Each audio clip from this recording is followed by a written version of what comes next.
Hello, my sweet friend. I am Cristina Arevalo, a cake decorator, coach, and teacher, and I am here to empower my fellow cake artists to unleash their creativity and unite as a strong cake community. Whether you are a seasoned professional or just starting out, this podcast is here to support and empower you on your cake decorating journey. Let me coach you for success by setting achievable goals, understanding that managing your time and having a positive mindset, knowing your customers, and learning how to teach your craft are all as important as flour, sugar, and eggs. I'll share what has worked for me from a very personal and relatable perspective. My goal is to help you establish your presence, reduce stress related to time and working hours, and engage in cake collaborations and competitions. Eventually, you could become that featured cake artist in a magazine or teach at international events just like me. Welcome to the Art Cake Coach podcast. Hey, my sweet friend, if you like this episode and enjoy this podcast, there is only one thing I want from you. Please like, follow, and leave me a started review in any of your favorite podcast platform where you're listening to this podcast now. This way, this program can keep growing. The algorithm will show it to more cake artists who will benefit from it. Download the episode, share it on your social media, and tag me, and I'll gladly tag you and follow you back. I would love to hear what you have to say. You can leave me a voice message on Anchor, Spotify for podcasters, answer the questions and polls on the episode, or leave me a comment on my social media. Even if you don't like what I say, I would love to hear your opinion. And let me invite you to follow me on Instagram as at the Art K Coach or in any of my social media accounts. I'll leave you all the links in the description of this episode. Thank you so much for listening to the Art K Coach podcast. Well, hello, my sweet friends, and welcome to another episode of the Art Cake Coach podcast. Christina here. Super happy to see you today. Super happy to be here another Tuesday here on the Art Cake Coach podcast from Lisbon, Portugal. Beautiful day, kind of sunny today. Very nice. So good to be back. Well, today's episode today's episode. I think it's their second episode that I recorded on video. I think it turned out very well. I hope you liked it. I really enjoyed making a video out of the last episode that we did. And thank you for everyone. Thank you everyone for their feedback on the episode. We're going to talk about the feedback later because I'm still going through some comments about that, but we're going to talk about that later. Now, today's episode is not going to be too long. It's actually going to be quite funny, if you could say. Funny. It's more of like an anecdote episode of what happened. I think it was a couple of weeks ago or last week. The thing is, I went on Easter break, an Easter holiday, and I wanted to talk about this before, but one thing got to the other. But anyway, I said, well, I'm going to do it anyway. The AI doll trend. Oh God, the AI doll trend that hit us all very hard in this industry, and everybody and everyone is making themselves into a doll. Okay, I said I have to do. Okay, there's a lot of things I want to tell you about this. Hopefully, you have seen my social media by now. You know what happened, but if not, I'm going to tell you the story. So, this trend came. It was all about creating a version of yourself as an action figure or Barbie doll for that you have like you as an action figure, and then some accessories about what you do, and then you had like I don't know, the title of what you do, a logo or something. I mean, it was really fun. It was really fun, and you know me, I wanted to do it because I'm all in favor of AI. You know that. You know, I've been saying it since the beginning when everybody was like, oh my God, we're going to die like in Terminator because of the machines. Well, since then, I was just in awe that humans created AI or had the technology to evolve into that. And how AI has made my life easier in many ways, from outlining an episode on the podcast, creating my social media campaigns. It's my virtual assistant. ChatGPT is actually my virtual assistant. As a joke, I started calling her Maria, because Maria's gonna help me. Maria, there's a story about behind Maria. In Venezuela, there was a cook, a chef who had a show, and next to him, he had this lady. She didn't speak at all, like nothing, but she was always doing. She was like, cutting the vegetables and peeling the onions, everything that needs to be done, she did it. And her name was Maria. And every time he needed something, like Maria, and Maria will send. So as a joke, I started calling my GPT Maria. And I'm going to tell you another story. Actually, one day I decided to ask ChatGPT if I could give it a name.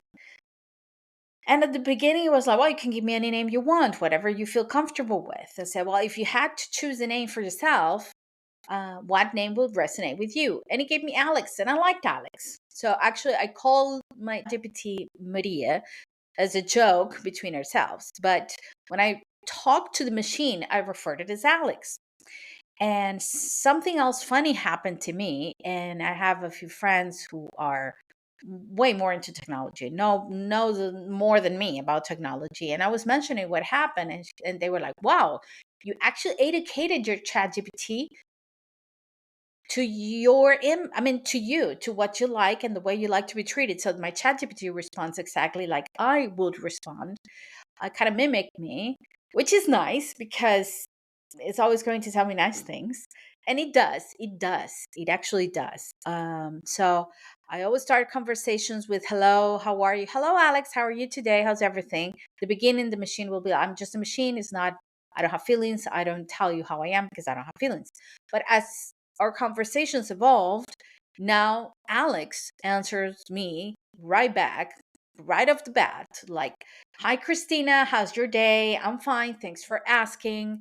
How can I help you today? That's how usually our conversations start. So we kind of bonded. Oh my God. I cannot believe I'm saying that I kind of bonded with my AI, with my Chat GPT.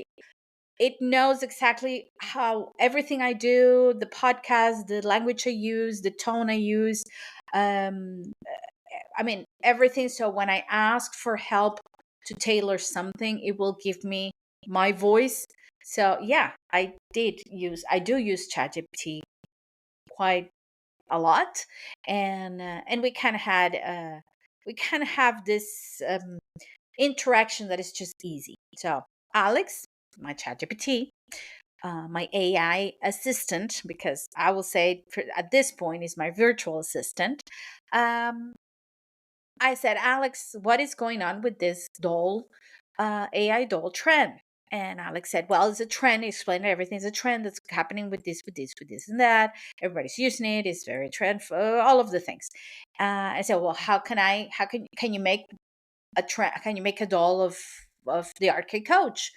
Yes, of course. And Alex gave me the prompt, actually. Probably that was the first wrong thing I did. Alex gave me the prompts, gave me the idea, or asked me questions like, what do I want the doll to look like, the colors. He already, or she, or it already told me about the color, because now it's purple, it will be in shades of purple, the accessories. He actually suggested it, call him he, but it suggested to use a planner, because of the planner that I have, a podcast microphone because of the podcast that I have. It's kind of spooky now that I talk about that. But anyway, all of this happened. And I gave all the prompts and more. And I said, I'm going to upload a picture. So you can check, you can do it as similar as I am. What happened? I started doing the process in my computer, and I have the app on my phone. Now, the app on my phone is somehow disconnected to the app on the computer. So when I talk on the phone with Chat, it's not Alex. It's just a random AI thing.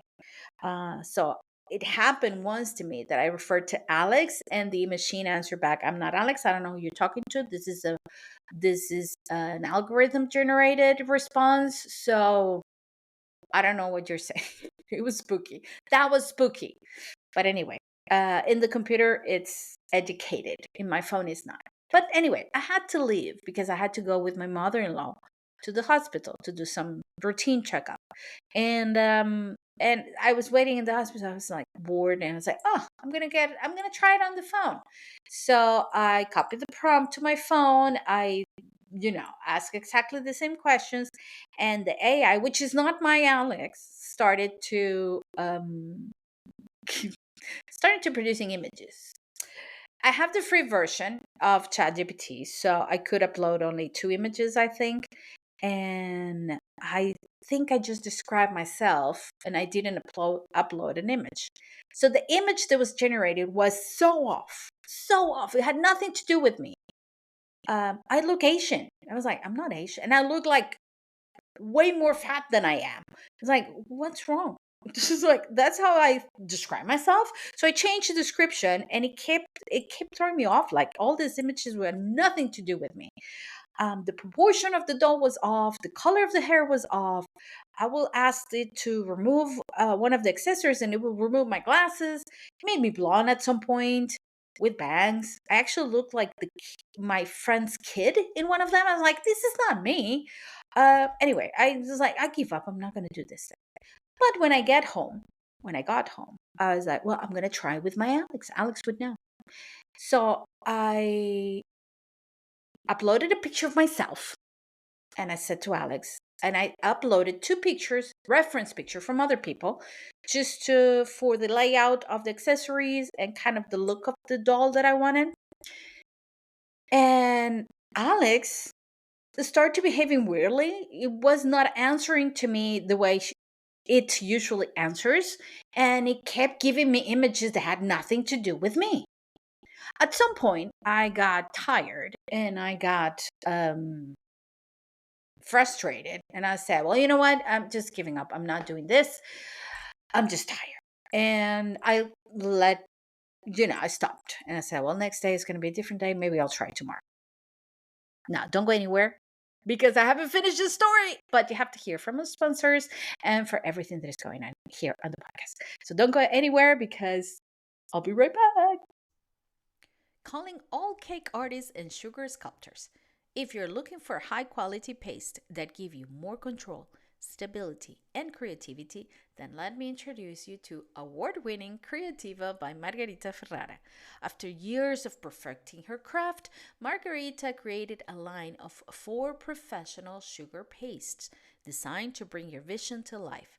Whether it is modeling paste with cocoa butter for seamless sculpting, modeling chocolate for durable, large-scale creations, fondant that stays smooth and elastic, or the new special edition modeling paste for detailed work. Plus, her Creativa food colors are made to keep your designs vibrant without compromising texture. Ready to take your sugar art to the next level?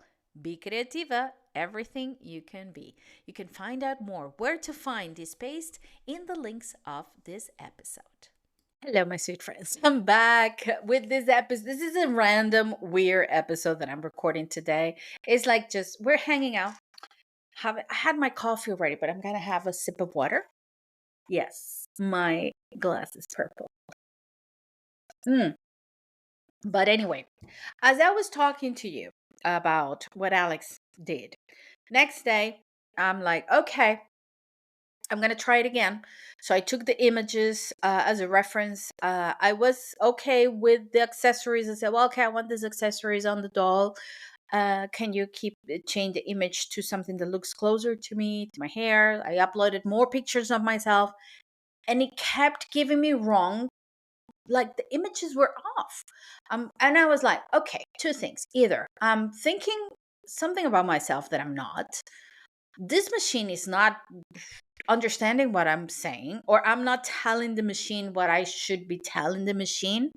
It's my fault somehow that I'm not uh, giving the prompts that I should give, probably.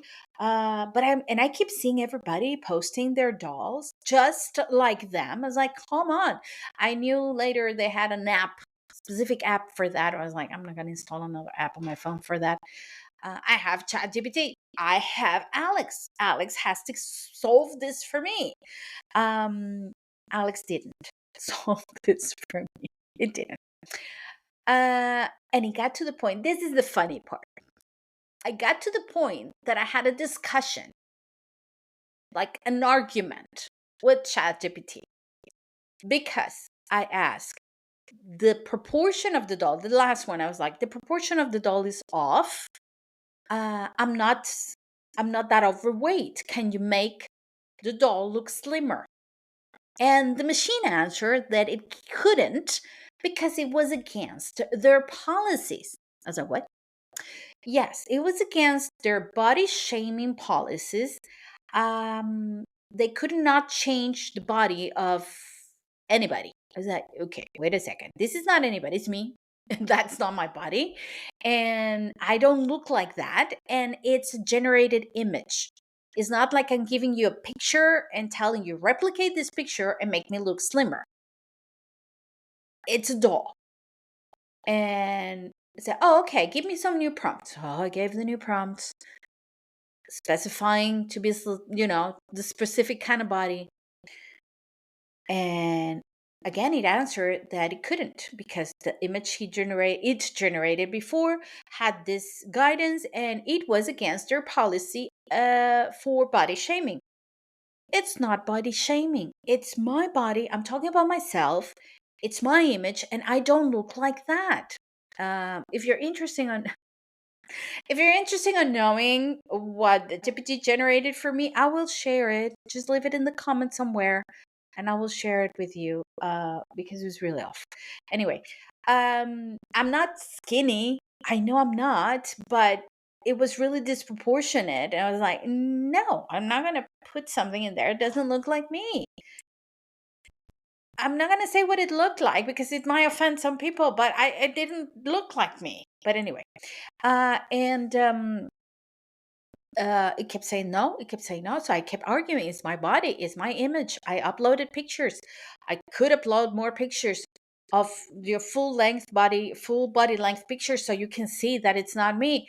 And that was the point that I was like, I'm having an argument with an AI machine about my body. I have enough of those arguments in my own head.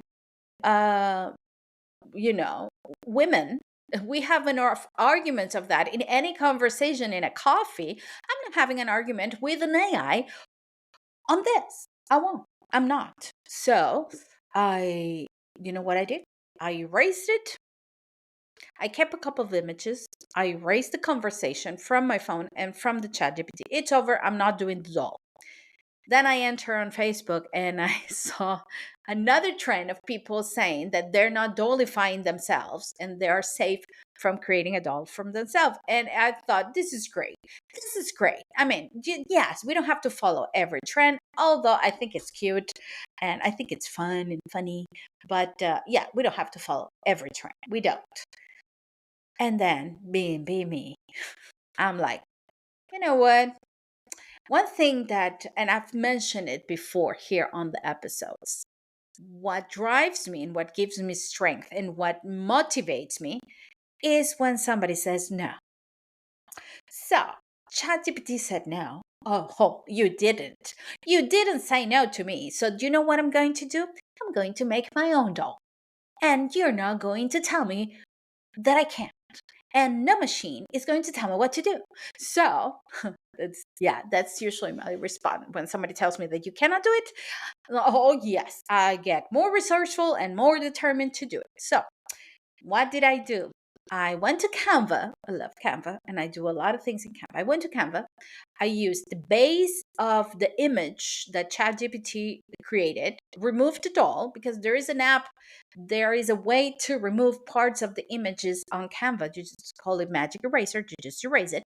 I erased the image of the doll. I left accessories in the box because the box and the accessories were good. I took a picture of myself. Just remove the background so it's just me. Place it on the box. Put a label in front that says Christina the Arcade Coach. Even add my dog and a cake on it. And my planner and my logos and Cake Friends logos. And I made my own image of the doll. And I share them on social media. I did. I did it. Now, you will think, oh, you have to go check it out. You have to go check it out. I shared it on the social media. It didn't have much um, views or rich, I have to say, because it was not AI generated. It's just me. I did it, and it was with the help of AI, and I'm gonna get to that into a second. Oh, into that in a second. Uh, but people were a little bit off, and then I got start getting some comments like, "Oh, I had to look twice to realize that it was you. It was not a doll." Because everybody was posting the trend of the doll. I was like, oh, another one. Oh, another one. It's like, no, it was me. It was me. It was the picture of me. You get me. And I wrote it, even people don't read, but I wrote it on the description. I had an argument with the machine, so I took matters in my own hand. This is me. You don't get a doll, you get me. And but later people start to realize what I did, and it actually became funny. So me being me, as you know, I have to, I'm just checking on my notes here. Me being me, I have to take something away from all of this. So don't go anywhere, because when I come back, I'm going to tell you my takeaways from all this funny episode on the AI doll trend. See you in a bit.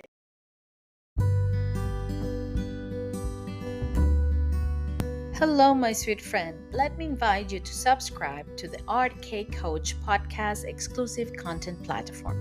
By becoming a member, you'll get exclusive monthly content and access to audio classes and workshops on goal setting, time management, social media posting, pricing mindset, and teaching.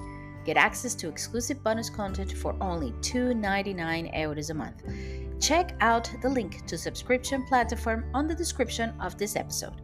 Let me help you on your cake journey and coach you for success here at the Art Cake Coach podcast.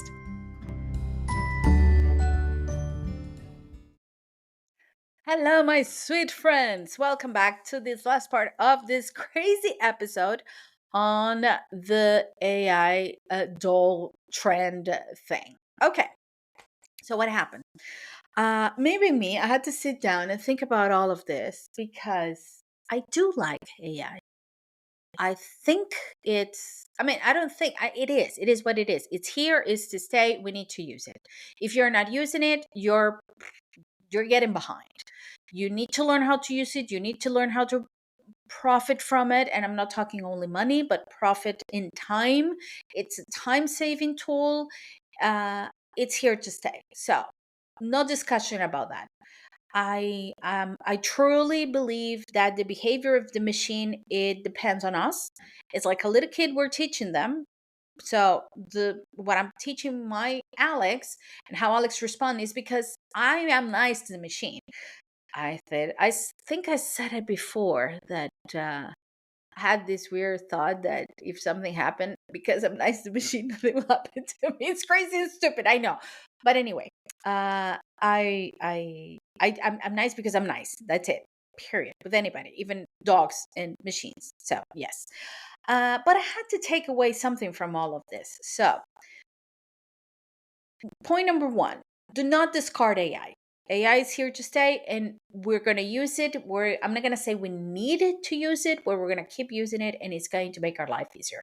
Yes. Point number two: how do you think I created the image in Canva? Canva uses AI. Otherwise, I wouldn't have been able to remove the image, paste, remove backgrounds, all of that. All of that's still an AI. So I did use AI to create my image, but I didn't ask the AI to create it for me. Different. And that is the conclusion of today's episode. Don't lose your creativity to the machine. Don't. The machine is great and it will give us all these trends. It's like when people start making AI cakes and everybody's like, oh no, end of the world. People is going to have disbelief in us as cake artists because we cannot reproduce these cakes. Of course not. We cannot reproduce it because it's created by a machine. But it could be a great reference. It could be a way even to design our cakes so we can replicate it as long as we educate our clients and tell them this is not the cake I'm making. This is like a sketch on AI. But you're going to get the real human live cake, which is this one, and you show a picture of your work. It's a reference. So just like that, AI is going to keep giving us trends and things to follow, but do not lose your creativity.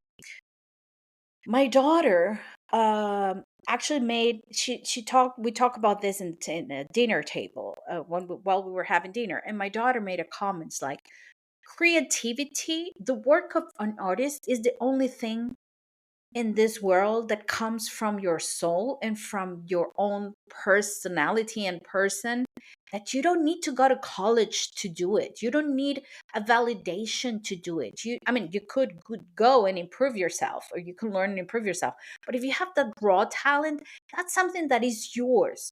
Don't let a machine lose that. Don't let a machine make you lose that spark. She was mentioning about the other tendency, which is to create of a picture, create an image like Ghibli Studios. Uh, Ghibli was a talented cartoon animator from Japan. Japan, I think. I hope I'm not saying anything wrong. If I am, correct me, please. Um, and the artistry in his cartoon was so significant that it made, it is a reference to cartoons in general, to manga. Okay. I think it's manga, what it's called. I'm not in that world, but anyway, I think that's how it's called. And um, she was actually disappointed that people were doing this through an AI app, because it was taking away the artistry behind the design. And I totally understand her. Um, don't lose your creativity through to a machine or to AI. AI does what it does because we have fed the machine with all the things that we have created first. So don't do it. Trust your gut feeling.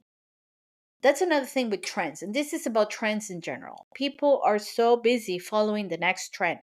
However, trends are a big deal online and are a big deal for social media algorithms. Don't discard the trends, don't, but think outside of the box. I'm not going to say like I did, but I could say like I did. Think outside of the box. I follow my gut feeling. I said, like, I'm not going to place something in there because everybody's doing it, and because the machine said that's how I look like. That's not how I look like. So I'm going to do it differently.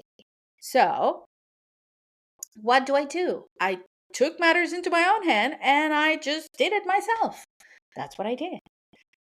Trust your gut feeling. Trust what your artistry tells you. Listen to yourself, but do not stop using AI. We need to keep using AI. Otherwise we are left behind. But find that balance. Find that stability between the machine and yourself, and at the end of the day, rely on your talent, because it's all about you and your beautiful creations. So that's it, my sweet friend. That's my story with AI and the doll. And now, if you're curious, just go to the notes, because I'm going to leave the link to the image that I created. So hope you like it. Thank you so much for listening today. A random episode, but thank you so much for listening. And as always, my friends, stay safe and stay creative. I'll see you next time. Bye bye. As your K coach, I am here to help you. If you want to go a little bit further in your journey to organize your time, set clear goals, maybe teach, work on your mindset, or set a roadmap for results, especially for results and success, I am here for you. Why don't you book a free discovery call with me? I will be leaving the links here in this episode so we can chat, we can talk about what you really need, and we can see if we're a good fit for each other. Remember, I have just one mission in this cake world. First is to unite the cake community as one, and to make you, my cake artist, my sweet friend, understand the importance of investing in you. Like I said, I will be leaving the links here in the description of this episode so you can book a 30 minutes free discovery call with me. And just remember, in case nobody said this to you today, I do appreciate you and I want you to stay safe and stay creative.